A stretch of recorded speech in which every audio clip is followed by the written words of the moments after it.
कृष्ण हरी मंडळी, कसे आहात? बरे आहात ना? बरे असायलाच पाहिजे. आजच्या भागात पाहूयात शिमला ते मनाली प्रवास आणि बघायचा आहे शिमला ते मनाली रस्ता. आणि आता शिमला सोडल्यानंतर तुम्हाला सांगतो हा सगळ्यांना घाट सेक्शन जवळजवळ 200 किलोमीटर घाट सेक्शन.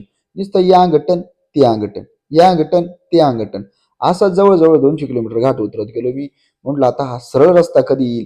यांना म्हटलं आता तुम्ही बसा बिंदास, काय टेन्शन घेऊ नका. चक्का जाम लागला, चक्का जाम लागला थोडा. आणि मग लागला ना काय हायवे सरळ सरळ, हा डोक्याला ताण नाही. हा हायवे ना सरळ मनालीवरून जर आलं ना डायरेक्ट सरळ चंदीगडला निघतो. आम्ही कसं शिमलावरून आलो आणि मग इकडे मनाली का चाललोय ना, मग त्याच्यामुळे हा आम्हाला रस्ता मध्ये जॉईन झाला. हे लक्षात घ्या सगळ्यांनी.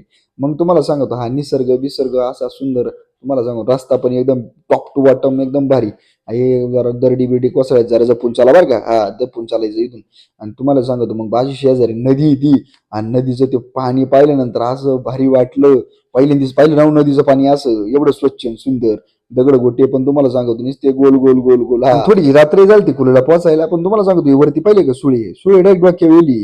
हा असा रस्ता आहे एवढा कडाकडानी चालायचा असा रस्ता आहे. सुळे डायरेक्ट डोक्या वेल राहते. मग रात्रीचा थोडाफार प्रवास केला आणि घेतला मुक्काम करून एक ठिकाणी कुल्लू. ते मुक्काम केला ना सकाळी तिथं जवळ यायचं ना एक नगर कॅसल म्हणून आहे. अतिशय सुंदर आहे. तुम्ही एकदा बघा, तिथं 2-3 चित्रपटांची शूटिंग वगैरे झालेली आहे. ते एकदा बघण्याचं सारखं ठिकाणी आम्ही गेलो, पण क्लोज झालेलो होतो त्या दिवशी, त्याच्यामुळे आम्हाला काही ते बघायला मिळालं नाही. तिथून परत खाली यायचं, परत आपल्या मनाली रोडला अतिशय सुंदर असा मनालीचा रोड आहे. अजिबात टेन्शन घ्यायचं नाही. पाऊस आहे थोडी रिक्स राहते, पण या टायमाला थोडंसं असं राहतं. आणि पुन्हा आता इथे व्ह्यू टर्न हे मनालीमध्ये आमचे चालू झाले. तुम्हाला सांगतो मग एखाद्या स्पॉटला जायचं म्हटल्यानंतर या अशा प्रकारे रस्ते पाहिजे, अशा गाड्या आहेत, जरा दपून चालायचं बरं का थोडंसं. या अंग ते अंग पाहून घ्यायचं.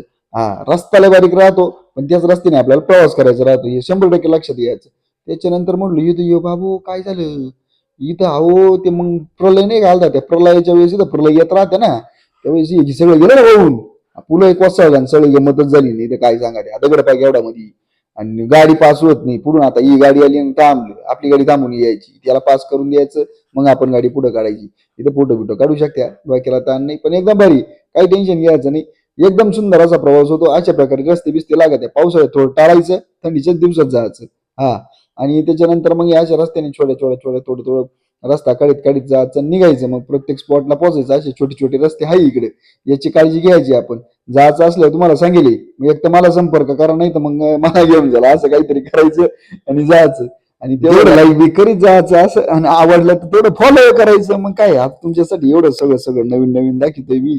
आता सहीचं मला चालू आहे कॉमेडी, पण मग आता हे काहीतरी वेगळं थोडंसं तुम्हाला दाखवलं पाहिजे ना, नाही का. अजून पुढचे रस्ते आहे, मी तुम्हाला पुढच्या ब्लॉग मध्ये अजून ते दाखवणार आहे. कसं कमी वेळात थोड्याशा वेळातच आपल्याला वेळ राहतो, तेवढ्या वेळात मी जेवढा देण्याचा प्रयत्न करतो.